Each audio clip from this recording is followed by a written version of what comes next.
We have a remarkable story for you now, an almost forgotten tale of a few brave men in a very small boat risking their lives in unbelievable conditions. Mark Albert is here now with more. Good morning, Mark.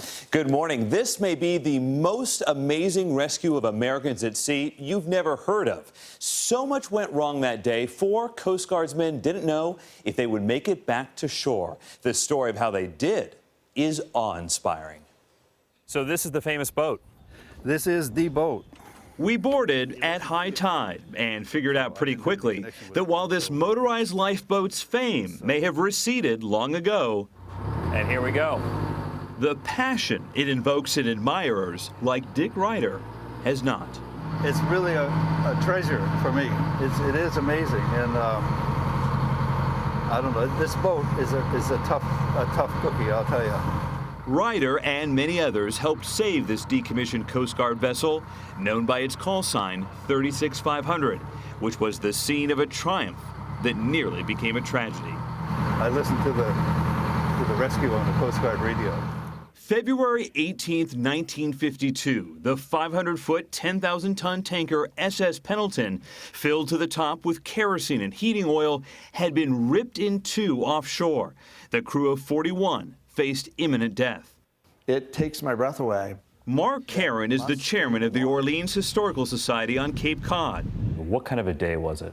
It was what we call here a nor'easter, with waves that you can't even describe unless you see it.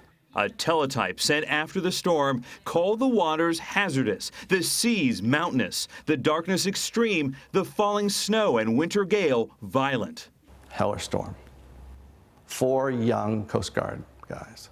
A quartet of coasties, none older than 24, was at the Coast Guard station on Cape Cod when the distress call came over the radio. Coast Guardsman Bernie Weber got an order to take his crew into the storm. It was a suicide mission. Casey Sherman co-wrote a book on the rescue called The Finest Hours, which is now being made into a Disney movie. What's this on the radio? Shipwrecking them. She's a T2 tanker, split right in half. About how Weber and his crew set sail on a small Coast Guard lifeboat, the 36500. The compass is gone! About how the storm shattered the boat's windshield, sprayed the men with glass, tore out the compass, and temporarily knocked out the motor. Just sending them out to die. About how with no direction, no help, and little hope, they found the stern section of the Pendleton and most of the crew. Weber then faced a fateful choice. Does he take everybody home or try to? Does he only try to rescue as many as the boat can fit? And he told his men, boys, we're all going to live tonight or we're all going to die. But we're not going home without all these men. Bernie Weber, the son of a Massachusetts minister, was praying for a miracle. And he got it. Despite the incredible conditions, Weber piloted the boat back to Chatham and sailed into history. His crew saved 32 of the 41 people aboard the Pendleton. To his last dying day, he called it divine providence, was what brought those men back. So this is the area where the rescue began? This is Chatham Harbor, where... From the top of the Coast Guard lighthouse, officer in charge Corbett Ross still marvels at the moment, more than 60 years after the daring display of courage and gumption in these very waters. In the long history of the U.S. Coast Guard, where does this rescue rank? This is the greatest small boat rescue the Coast Guard has seen. Ever? Ever. But the current of history would have all but erased the memory of the rescue if not for a freelance photographer who stumbled upon the abandoned carcass of the wooden boat in 1981. He came upon this boat sitting in the woods rotting away, and it was rotting away. He spotted the one recognizable clue the tides of time had not yet washed away. The numbers, 36500. He, among few others, knew it as the call sign of a miracle. This is a piece of the rotting boat. So over the past 30 years, volunteers at the Historical Society have raised $250,000 to restore it, putting the luster back in the legend.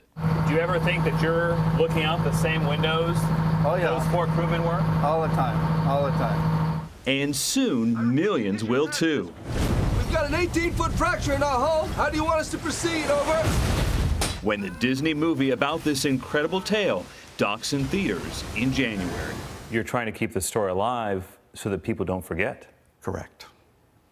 Because if they forget, then all of what those heroes did and the family of the 32 that were saved is all for naught, unless history can keep it alive for them.